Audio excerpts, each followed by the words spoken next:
Hello mga ka-okay. Maaga talaga akong mag-close ngayon kasi Thursday ngayon. So bukas is Good Friday. So kailangan kong maghanda para bukas. Okay, okay. So pupunta ako ng palengke para bumili ako ng mga ingredients para sa lulutuin ko bukas. Nagplan ako ng tapioca, binignit, biko, at saka mag-scabeche ako kasi bawal ng meat bukas.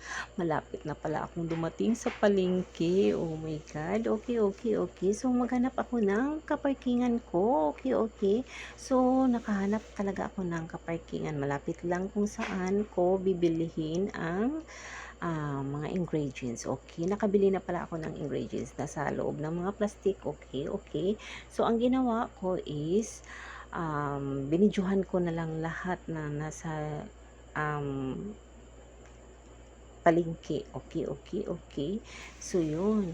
After ko na malingki, pupunta muna ako sa pharmacy kasi bibili ako ng maintenance ko na gamot. Dito, malapit lang naman sa merkado yung pharmacy na pinapasukan ko. At saka ito, dito na ako sa bahay. So, kinabukasan is lahat ng nabili ko kagabi is nilagay ko sa lamisa para naman mabidyohan ko, makita sa sponsor. May sponsor kasi kami dyan, okay? Maraming kakain ngayong Good Friday. Marami kasi kami ngayon dito sa compound. Compound kasi kami. So, binili ko kagabi is hindi yung kinudkod na lubi. Yung binili ko is buo. Kasi nagplan ako na lang ang magkagod ng lubi. Okay, okay, okay. So, sad to say, yung apat na nabili ko, yung isa is hindi talaga siya okay. Kasi ang loob is grabe. Maitim na maitim talaga yung loob ng lubi. So, sayang na sayang talaga. 40 pa naman yan. Okay, okay. Yun, tingnan nyo. Ilagay ko yan sa basura. So, tatlo na lang talagang naiwan. Sana yung tatlo okay, okay, okay. Okay yung first. Ang pangalawa is okay naman yun. Okay. Pangatlo, tingnan natin. Okay, okay, okay. So, meaning is sulit na sulit talaga kahit yung isa is wala na, 'di ba? Pero parang may maitim yun doon sa may ano. So, ang ginawa ko is kinuha ko talaga yung itim. After, nagkagod ako ng lubi. Okay, okay. So, parang pagod na ako 7:30 in the morning. Nagkagod-kagod na ako ng lubi. Kaya, sumayaw ako dyan. Okay, okay. Binilisan ko talaga magkagod kasi marami pa akong lulutuin. Tsaka ako pang mag-isa magluto. Tingnan nyo, pinakita ko pa yung mga pawis ko, daming pawis ko. Tingnan nyo, parang glitter na yung harapan ko, parang glitter na yung mukha ko diyan. Okay, so masayaw na lang ako. Kinuha ko yung mga lubi. Para na lang akong naglaro. Inisip ko na lang na naglaro ako para hindi ko ma-feel yung pagod. Okay, okay, kasi masakit na yung arm ko talaga. And then after is nag-fry muna ako ng fish. Yung fish na yan is, ang name niyan is yellowfin. So, nag-fry ako kasi gagawa ako ng scabeche. Okay, okay. Well, nag-wait ako na nag-fry ako ng yellowfin or fish. So, ang ginawa ko is muna ako ng saging. Okay, okay. Para naman sulit yung time. Okay, save yung time. Okay, okay. So, yun. Tapos na yung saging. Okay, after is yung kamuti na.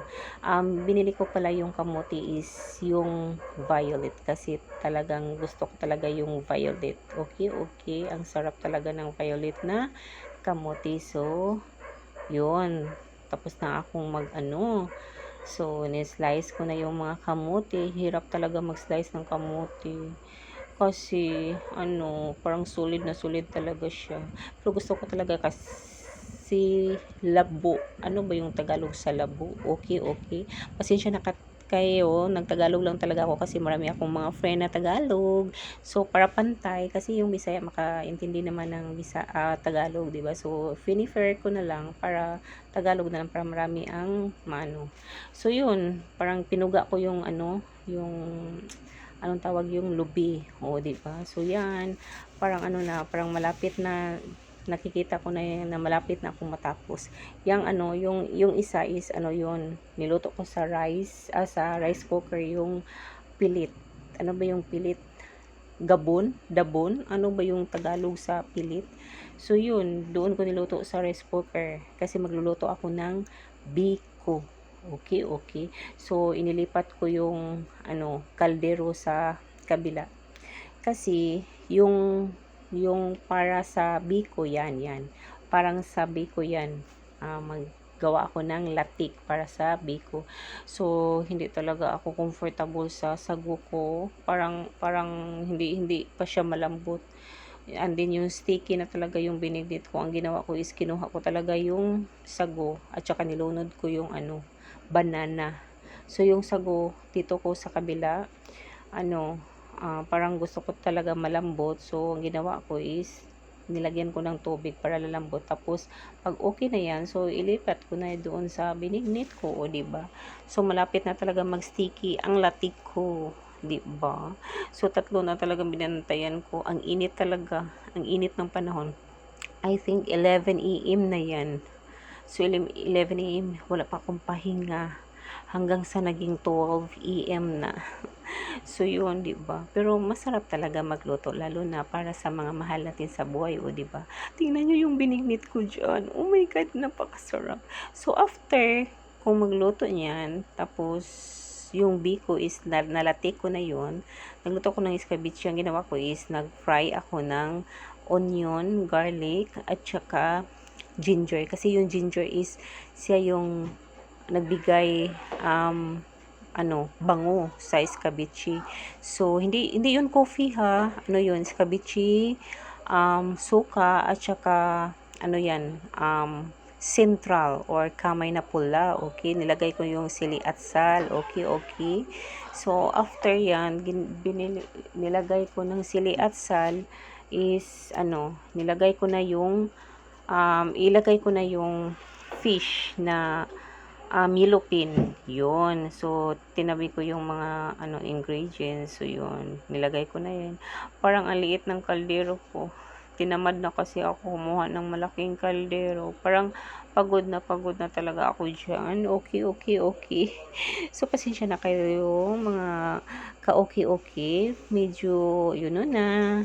Parang mahirapan tayo magtagalog, pero kailangan tayo magtagalog kasi may mga kaibigan natong ako na Tagalog. So, taga-Tagalog muna tayo ngayon. Okay, okay. So, while nag-wait ako na lalambot yung mga escabeche, ang ginawa ko is nag-save ako ng time. So, ginawa ko is nag-prepare din ako para sa tapioca ko. Okay, okay. So, gusto talaga ng ng brother ko ng tapioca. Nag-request talaga siya na tapioca. At saka yung isang sister ko, sabi niya, magluto ka ng tapioca kasi gusto yan ni Dudong. Yung namin brother. Siya lang, mag-isa lang kasi siya na brother namin. So, yun, o diba? So, parang akong dyan, nataranta kasi akala ko napagod na. Yun, okay, okay. Tapos na akong magluto. Okay, happy Good Friday to all. Thank you so much for watching. Bye!